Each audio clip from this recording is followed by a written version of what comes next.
I'm Tom Glassman, and this is Learning How to See. And I want to take a minute and explain really what it's about and how it came to be, and a bit about my background and how I started out. To begin with, I've been shooting with a camera for hundreds of years, and I've been teaching photography for about 20 or 30 years. And in a lot of those classes, I realized what I do automatically without thinking, most people never think about. And so part of the reason for this video series is to pass on a lot of those techniques. And the other thing is, a lot of the basic techniques for doing better photography, it doesn't involve that much of a skill level. It just means slowing down, stopping, and thinking about the image you're shooting and what you're doing. It means looking at backgrounds and stuff like that. So this is what the show is about. What I want to do is explain for a second about myself, because my style, and among photography circles, I'm regarded as somewhat unique because I have an interesting style of shooting. It's mostly abstract. And also, I don't use Photoshop. So I want to take a second and talk about that. When I first started out in photography, it was in the 70s, and I started looking at the magazines back then to see what was, winning awards or what they regarded as good photography. And I realized most of it was like a bad form of street photography, where you saw these blurry shapes of almost people that weren't identifiable as people walking by. They're blurry, it's in dark shadows, white blurs. And I'm thinking to myself, this is bogus. This is just crazy. But wherever I looked, this is what was regarded as great photography. So I decided then and there, I was going to start doing the kind of photography that no one could tell what I was doing, so they couldn't judge it because I didn't value their judgment. So that's how I started looking for abstracts. And I started doing that by looking for patterns, layers, shapes, colors, shadows, just about anything. And that has sort of continued on to this day. Of course, if you have a great scenery going on, take that as well. The other thing that I'm sort of known for in photography circles is for not using Photoshop. I'm doing everything in the camera. And so let me take a minute and explain how that's done. Again, what I do, and just so you know, it's overkill for like most of you out there. If you're taking pictures of pets, family, vacations, you don't have to do what I'm doing. I do this because most of what I do gets blown up and shown in a gallery. So the first thing I do is I use a tripod. And what that means is that all I have to worry about is composition. If you're not using a tripod, you have to crank the ISO up and have a high enough shutter speed so you can eliminate camera shake and vibration. And that means when you go to process your image, you're going to spend a lot of time with a noise removal program that's going to start to make your images, less sharp. So by using a tripod, I just get to focus on composition. I use the lowest, native resolution for the ISO. I choose an aperture priority so I can determine what's in focus. I use a bubble level on top to make sure it's, level, so I don't have to straighten it up later and lose some image. I also compose corner to corner in the viewfinder. So 98% of my images are uncropped. The other thing I'll do is use the aperture I use the self-timer, and I use the mirror lockup. And the reason I use self-timer is every time you push down on the shutter, you're moving the camera, even if it's on a tripod. So I want to make sure there's absolutely no movement at all. I'm even holding the camera strap so it's not banging into the tripod and creating vibration.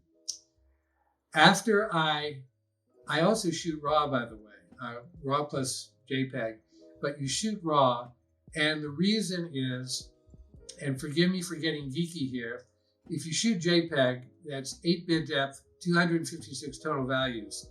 If you shoot RAW, it's 16-bit depth, 65,500 total values. That means you're going to get more information in the shadow and highlight area. That's why I shoot RAW. When I go to the computer, I open the the memory card, the image in RAW, and I just import it basically right into Photoshop. The other thing I do, by the way, I calibrate my monitor. Every 2 weeks, I hang a little color spectrometer in front of it in a dark room, and it, for like 15, 20 minutes, goes through every color in the Pantone matching system. Most monitors aren't even good enough to be calibrated. Again, this is not something most of you will do or need to, but I do it for me because if I'm doing color correction, I need to have a color correct monitor. And the only thing I do in Photoshop is I establish the black and white points for an image. And when I do that, all the other colors fall into shape or fall into place in between them. The other thing I do is maybe check out the highlight recovery. So I don't have blown out highlights that are just pure white or shadow areas that are pure black.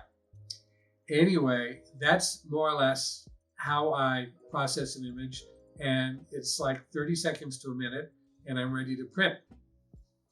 The other thing I think that's important to know is just when you're looking around, you know, you ought to have fun. And I'm going to digress for a minute, but when I first started taking pictures, I would go out and I'd come back and my wife would ask me, "Did you get anything good?" And I was good enough at the time to know if I had or I hadn't. And if I didn't, I'd beat myself up. It was just miserable, and I hated not getting good photographs. Now that I'm older and wiser, I will go out, I'll come back, she'll still ask me, "Did you get anything good?" And I'll say, it doesn't matter because I had fun. So that's the secret to photography. You know, have fun, go out there, go out in lousy weather. Because the image you look at every single day is going to be totally different. While you're there, whatever calls out to you, take the damn shot, get it out of your system, and then step back and say, why did I take this shot? What was important about it? Is it big enough in the image? Is it close enough? Should I move in even more? Also, work the shot. Move to the right or left. There might be something that would be an interesting foreground element that would make it even better. The other thing you should do is keep a catalog in your head of interesting images you can shoot. So you might say, this would look good in fog or isolated as a silhouette. This would look good in rain or snow, or maybe come back in the summer. A lot of times it's the wrong time of day and it's backlit and there's no color and it's just awful. Come back later in the day when it's lit by sun or side lighting, you get a nice shadow. So the idea there is have fun with your photography. Look up, look down, look for patterns and shapes. Also, if you want to become a better photographer, get a tripod, generally move in closer, look at other people's photographs, and maybe take an art course and look at some art books. See what people have been doing for like 500, 1,000 years, these great artists, and you'll get an idea for composition as to, you know, leading lines and this sort of thing. So these are all things that I've been talking about and passing on in my photo classes. What we're trying to do in learning how to see is pass on those things that people can use right away, not that technical, but just basic fundamental ideas on, look at your background.